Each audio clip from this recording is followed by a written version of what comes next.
You see, I'm gonna tell you something. They always want you to, you know what these rappers, all these singers, all these big rappers y'all look up to? They always tell you what the good part about, but they never tell you what the bad part.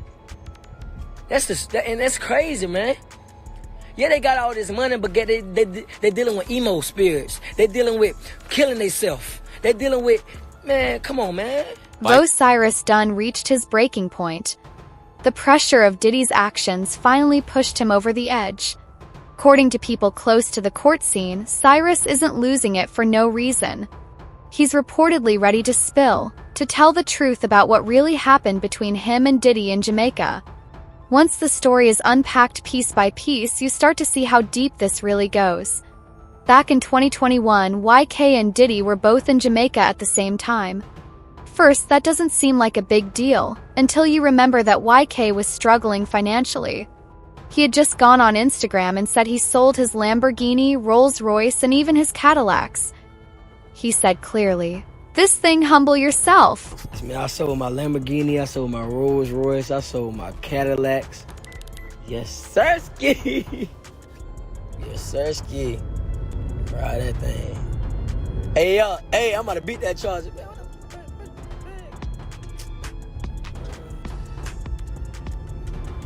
Lie. This thing humble yourself. I ain't gonna cap to you. Got a floss for you, nigga. God, I ain't got a floss for you, man. This is what made people close to YK Osiris raise their eyebrows. How does someone who just sold all his luxury cars and is in serious debt suddenly end up in a fancy villa in Jamaica like everything is fine? YK was posting pictures like he was on a peaceful solo retreat. Then he reposted a photo of Diddy shirtless in a pool, adding prayer hand emojis. After that, he posted a naked massage photo with the caption, "Listening to that Diddy eating that good fruit in the beautiful weather."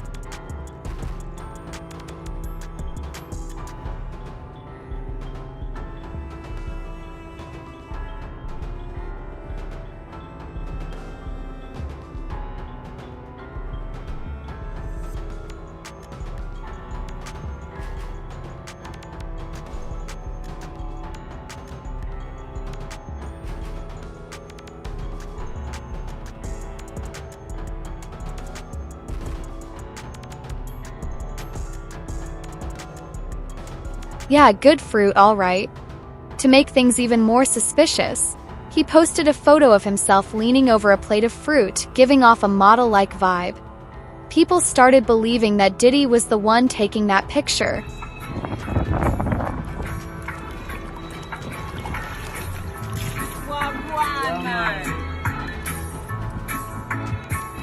That's when the streets really started watching closely. One person online said, "I said to myself the moment I didn't see no female or a hint towards him even being with family, I knew it was a man who sponsored the trip." That kind of thinking made people believe this wasn't just a friendly vacation. And things got more serious when YK's baby mama posted a story with a shocking message. She said, "Stop asking me what happened with my BD, one caught him with a man." That's someone who had been in YK's life saying it straight. Then came the awkward interview on The Breakfast Club. Charlemagne brought up the rumor that YKK was Diddy's boy toy, and YK just couldn't handle it. He smiled nervously, pulled on his hoodie, and avoided eye contact. He said no, but his body language said something else. Yeah, because nobody would ever say that one. Oh, yeah. So here goes Envy. They said he said he was Diddy's boy toy. Yeah, I was in Jamaica with him. Oh, I see it now. See? YK Osiris in Jamaica with his alleged boo Diddy. The whole thing felt weird, like he was reliving something painful that he didn't want to talk about. Jamaica with Diddy though? He said yeah. No. Oh, okay. I was with a shawty.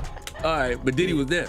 No, he was a whole other different. Oh, so they just made this up? Yeah, they made it up. Yeah. Oh, Lord have mercy. Yeah, he was in a whole other different area. Like he was. Like, have you ever met Diddy? Yeah. Okay. Did he ask you to party? Yeah. Party? Man. Don't he put his fantasies on you? Bad tonight. Man. Every time I went on Diddy, that man's the vibe. That must be Diddy bopping. But this wasn't just about Diddy. Once people started connecting the dots, Drake's name slid into the convo too. There have always been quiet rumors about him doing shady things behind the scenes. Then that video came out where Drake pressured YK to sing after losing a $60,000 bet, and things started to look strange. The way Drake pushed YK didn't sit right with many people. I ain't gonna hold you no more. I ain't gonna hold you no more. You owe me 60 bands, and you have to perform the song right now in the crib. What are we talking about? What are you talking about? I'm giving you an out. I'm not Baby, I'm not Boosie. You don't owe me no 2 rags, 5 rags. You owe me 60 bands. I'm playing the song right now. You ready? I need a full. You won't owe me no money right now. I swear, I need a full performance though. The real shit though.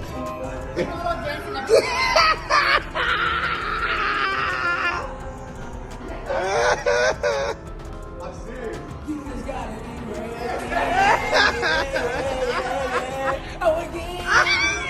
Later, when people asked Drake about it, he tried to brush it off, saying it was just love between homies. Remember with Drake? Remember you had to sing for Drake?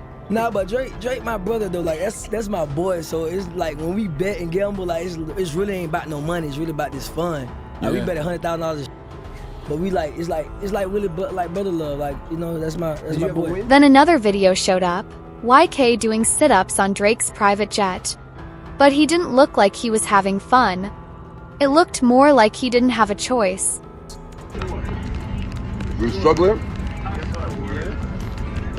You struggling? With them push-ups. One person online said, humiliation ritual.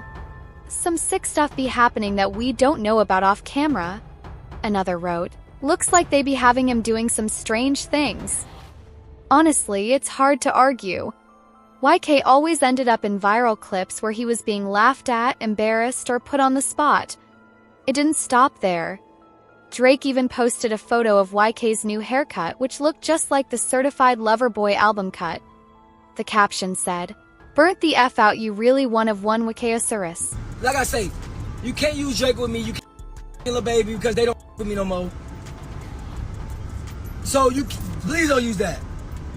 You haven't seen me around Drake in a minute. Or Lil Baby. A long time. So let's get that out the door. Please don't use that no more.